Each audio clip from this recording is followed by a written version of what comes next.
This is coming from the Hollywood Reporter. Apparently, we have a new Star Wars movie in production. Now, of course, the last Star Wars film that was released was, of course, Episode 9, The Rise of Skywalker. And it left us all with a pretty, I would say, a bitter taste in our mouth, but no, it was just a bad taste. It was just a bad taste entirely. Sequel trilogy, not very good. Most real Star Wars fans did not like it, thought it was terrible. Of course, you've got the Disney shills out there who, as long as it says Disney on the product, as long as it says Star Wars on the product, they'll eat anything up. They don't care whether it's quality or not. They'll eat a ton of junk food. They don't care as long as they get their fill. They don't care if it's nutritious for them or not. It's all about quantity with some people, and they don't give a damn about quality. But that being said, apparently we are going to be getting a new Star Wars film coming probably sooner than you would think. So let's go ahead and dive into this article from the Hollywood Reporter, and we'll talk about this latest breaking information. So, a secret writer's room, a rising scribe in a post-Skywalker timeline. A look inside Damon Lindelof's Star Wars movie. And this is an exclusive from the Hollywood Reporter, though it has gone around to other sites and other bloggers and posters, such as yours truly, by this point, of course. Justin Britt Gibson is penning the script with Lindelof, with the film potentially bringing back some character from the 2010 films, a.k.a. the sequel trilogy. All right, so Damon Lindelof and Justin Brett Gibson are writing a Star Wars film together. Now, I'm not going to lie. Damon Lindelof, I am somewhat familiar with. I think he's an associate of J.J. Abrams, if I'm not mistaken. And before we go any further, let me just clarify something about J.J. Abrams. I have lost a lot of interest in J.J. Abrams as a director, as a writer, as someone working in films. I would think at this point the shine, the sheen of J.J. Abrams would have rubbed off, and Hollywood would see that, J.J. is not as talented as we all thought he originally was. Apparently that's not the case if you're still getting associates of J.J. Abrams to work on Star Wars films. Now, I do want to clarify even further on that point. I don't blame J.J. Abrams entirely for what happened with the Star Wars sequel trilogy. Let me be very clear about that. The Force Awakens, even though it was obviously a copy of Star Wars Episode 4, it did have enough there that I was interested in the story going forward. I was interested in the mystery surrounding Rey. I was interested in what Luke Skywalker had been doing all this time. I was interested in the character of Kylo Ren, Ben Solo. And I will still say to this day, I think the Han Solo death scene is still a really good scene. I think it's really well written. I think it's well performed. I think it's a good scene. All right. Now, I don't particularly like what JJ did with Han Solo's character before that scene, having him going back to just being a smuggler again. That really seems like a huge regression of the character. I think they should have had him be something like a Republic spy or something like that, going around and hanging out in the underground, the criminal underground, trying to gather information for the Republic. But that being said, it wasn't the worst movie in the world, and I definitely don't think it's what killed the Star Wars sequel trilogy. No. That came in the form of Rian Johnson and Rian Johnson's movie, The Last Jedi. That's what killed the sequel trilogy. Then, of course, you have J.J. Abrams working on The Rise of Skywalker, and to be fair, he did try to fix some of the mistakes that The Last Jedi left us with, although I do have some issues that he did introduce in that movie. First of all, Palpatine did not explain Palpatine's return at all. It is explained in the novels, but it was never explained on film. The other thing is that Episode 9 really did ruin the sacrifice that Anakin performed in Episode 6. It messed up the whole Vader sacrifice. The chosen one prophecy was thrown out the window, so basically made the prequels entirely irrelevant. So even though I don't think JJ is what ruined the sequel trilogy, JJ really did not do it any favors whatsoever. And you could even argue he did something worse than Rian Johnson did, and that is that he made an entire part of the story, that being the prequel trilogy, entirely irrelevant by throwing out the prophecy and Anakin being the chosen one. And also invalidating Anakin's sacrifice and what it meant for the destruction of the Sith and the battle between the Jedi and the Sith overall. Very, very bad. Very, very bad. So you can argue JJ may have been even worse than Rian Johnson, because he didn't just ruin one trilogy, he may have just invalidated an entire part of the franchise in general. So you would think at this point that the attraction to J.J. Abrams, the interest in J.J. Abrams would be gone at this point, you would think. But no, apparently we're still getting, his associates are getting work in Hollywood. And in all fairness, when J.J. Abrams was first announced as the director for Episode 7, I was actually all for it, because I remember, specifically J.J. Abrams talked about how Star Wars, the original Star Wars movies, are what inspired him to be a filmmaker, and he always wanted to work on those films. And I thought, well, maybe he's gonna, if this is his dream to work on Star Wars, maybe he's going to approach the franchise with reverence. And at the end of the day, I just don't think JJ did a particularly good job. Then again, no one really did a particularly good job when it came to writing and planning out that trilogy. And that's not to blame the actors. The actors, I think, tried their best and everything. It was really just the writers and the creative apparatus, that was holding up the sequel trilogy. Those are the people that you really got to blame, not the actors and the actresses. All right, so that being said, enough ranting about the Star Wars sequel trilogy. I could do an entire video on that if I wanted to. Let's dive into the future. Let's dive into this post-Skywalker saga movie that is apparently in production. The secret Star Wars movie project that is being led creatively by Damon Lindelof was thrust into the open Sunday night when it was revealed that Sharmeen Obaid-Chinoy, if I butchered that, I do apologize, who directed 2 episodes of Ms. Marvel, was on board as Helmer. Oh, goodness. That's not a particularly, that's not instilling a lot of confidence in me, that someone who worked on Ms. Marvel is working on this movie. Yikes. The project has been in the works for months, and while Lindelof is getting the Wookiee-sized share of attention, thanks in no small part to the pedigree that includes co-creating TV sensation Lost and shepherding the acclaimed HBO series Watchmen, he is by no means the only person involved in the project. Just going to put it out there. I have seen Lost, and I have not seen Watchmen. So, Lost, I think, is okay. I was never like a fanatic like some people was. But, I thought it was an okay series. I have not seen the Watchmen series on HBO, so I cannot comment on that. But moving on.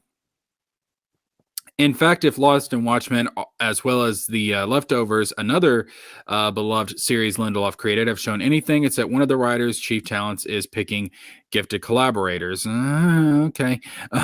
Sources tell The Hollywood Reporter that Lindelof is writing the new Star Wars script with Justin Britt Gibson, a young and rising writer who worked as an executive story editor on Guillermo del Toro's vampire drama The Strain, and wrote episodes of Czar's The Counterpart, a series that deals with parallel dimensions and starred J.K. Simmons, neither of which I have seen. So I can't comment on that. I have not actually heard about Justin Britt Gibson until this news broke, so I'm not familiar with him at all. So I'm not going to judge him. And, I really don't want to judge Lindelof either, just based on his association with J.J. Abrams. It's just, again, The Rise of Skywalker really did leave a bad taste in my mouth. Brett Gibson, however, comes to the job after a secret writer's room that began coming together after this year's Star Wars celebration. The room held a 2-week session in July, and at the table were Patrick Somerville, who worked with Lindelof on Leftovers and then went on to create the buzzy Station 11. I haven't seen that, but I think that's supposed to be good. I think I've heard people say that's pretty good. Raina McClendon, a consulting producer on Lucas's film's own Obi-Wan Kenobi. Obi-Wan Kenobi it's not the worst Star Wars product I've ever seen. It's not the best though. And writer on the company's upcoming Willow series, and Andy Greenwald, the creator of 2019 Rosario Dawson crime drama Briar Patch, in which McClendon was a story editor, among a couple of other writers. All right, now this is interesting right here. Okay, now this actually could be a sign of good things. Dave Filoni, a protege of Star Wars creator George Lucas, who is involved in many of the shows, may have also been present. Now, that is a very good sign. Dave Filoni is more or less the Padawan of George Lucas. All right. He was working with George Lucas back when the Clone Wars animated series was on Cartoon Network. And if you've ever heard Dave Filoni talk about Star Wars and the symbolism and the deeper meanings of the story of Star Wars, he gets it. He gets what Star Wars is really all about. Dave Filoni, I absolutely adore. I think he should be the one that's creatively in control of Star Wars. I think he should be the one that everything from a creative standpoint has to go through before it goes into production. I think Dave Filoni should be that gatekeeper. I love Dave Filoni. If Dave Filoni's involved in this, it may turn out to be good as long as they give him complete creative control. Just give Filoni complete creative control. After breaking the story, Lindelof and Brett Gibson have been clacking away at the keyboard. Sources say that the movie project is intended as a standalone, but in success could lead to more movies. That plan goes against the grain of earlier Lucasfilm development processes, which saw the company try to come up with new trilogies. Now the studio seems to focus on standalones. All right, so obviously, Star Wars is known for its trilogies, but hey, we did get Rogue One. Rogue One was a standalone film, and in my opinion, to this day, I still believe that Star Wars Rogue One is the best Star Wars product that Disney has put out, and that was a standalone film. So if we could get something that's at least on par with Rogue One, I would actually be pretty happy with that, because Rogue One, I think, is fantastic. I think it fits right into George Lucas's original story very, very well. Sources say that the story would take place after the events of 2019 Star Wars The Rise of Skywalker, although it would not be a continuation of the Skywalker saga. Well, yeah, how could it be? All the Skywalkers are dead. Thanks, JJ. Thanks, Ryan. It could, however, feature some of the characters from the Star Wars trilogy made in the 2010s. So we're talking about Rey. We're talking about Poe. We're talking about Finn. Rey had the potential to be a good character. Finn had the potential to be a good character. Poe, I actually think, is an all right character. I don't think they screwed him over too much. They screwed over Finn big time. And John Boyega's even came out and said that these people never really had a plan for Finn. And that's just disgusting. Obviously, they never really had a plan for Rey either. Again, I don't blame the actors and actresses that played these characters. Like, I'm not going after Daisy Ridley. I'm not going after John Boyega. I'm not going after anybody that was an actor on this trilogy. They were at the mercy of the writers, and that it's not their fault. It's the writers' fault. So again, I'm not going after them. It's just how they wrote their characters that they played as. Disney released a Star Wars feature a year from 2015 to 2019. Then Disney CEO Bob Iger acknowledged it was too much too fast after the troubled Solo: A Star Wars Story, which I don't think is particularly a bad film, but I do think it's quite boring. Anyways, Solo: A Star Wars Story became the first Star Wars film to lose money.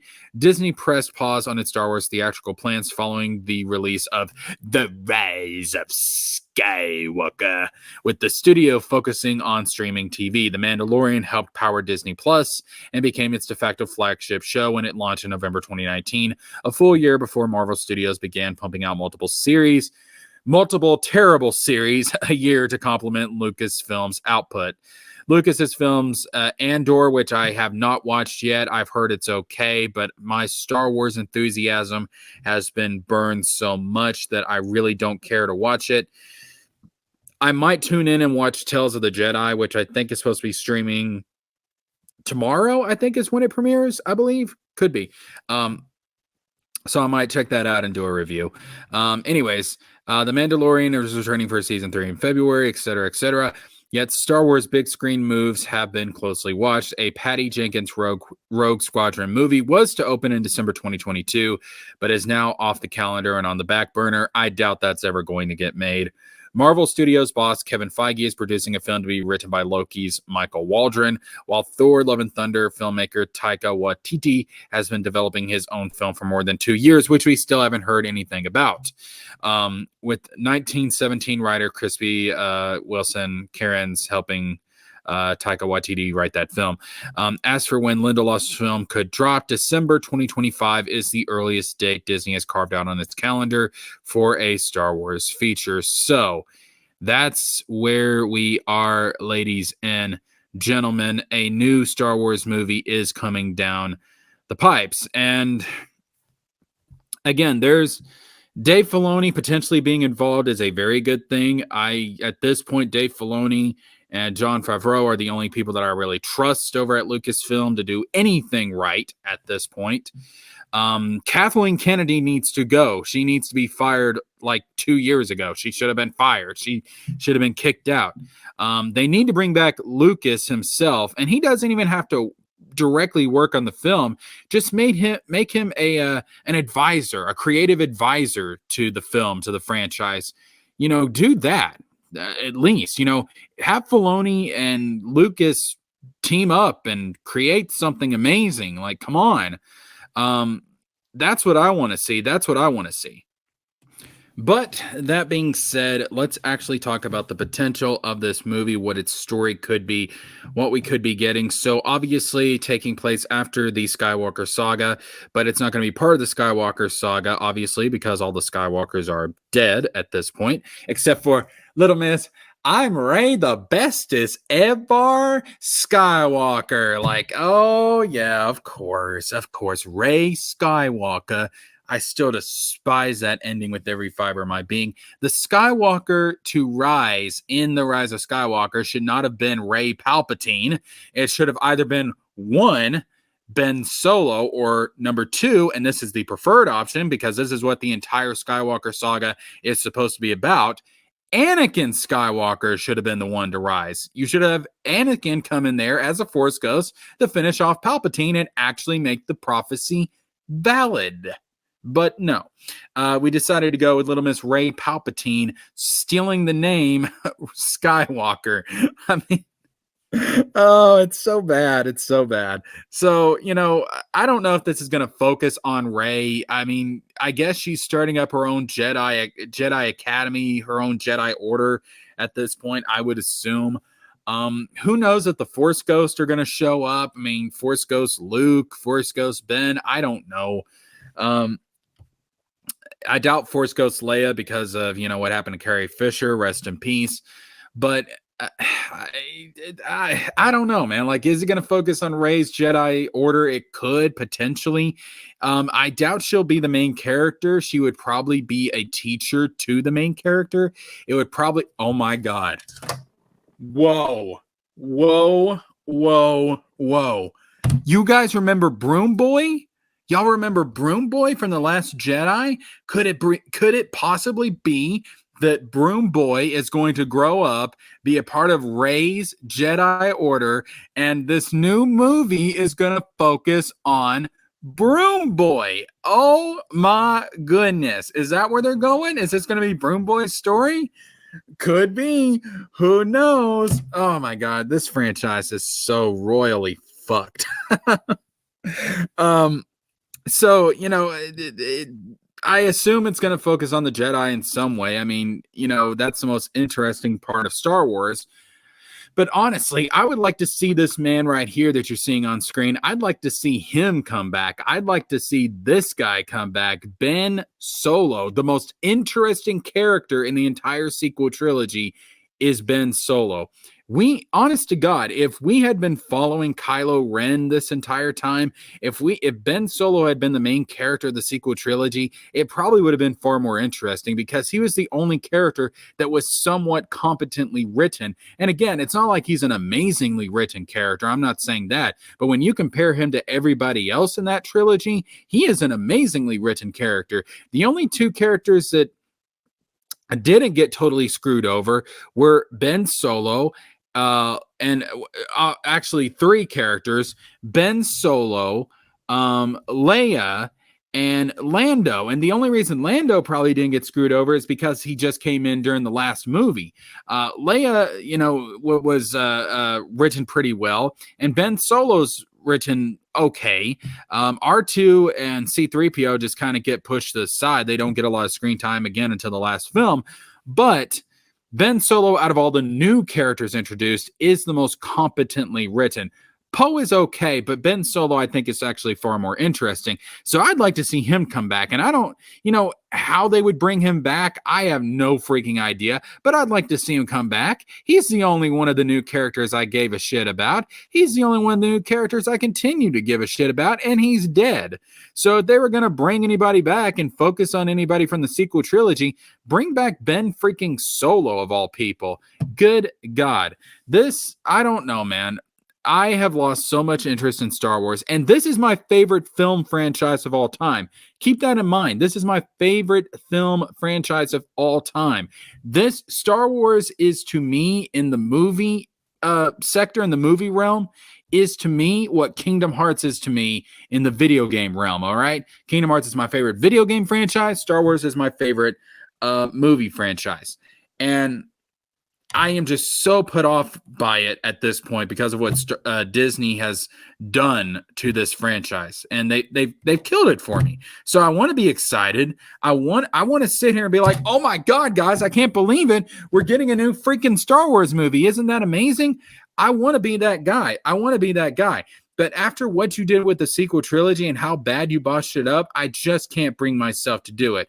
But there's the news for you guys. All right.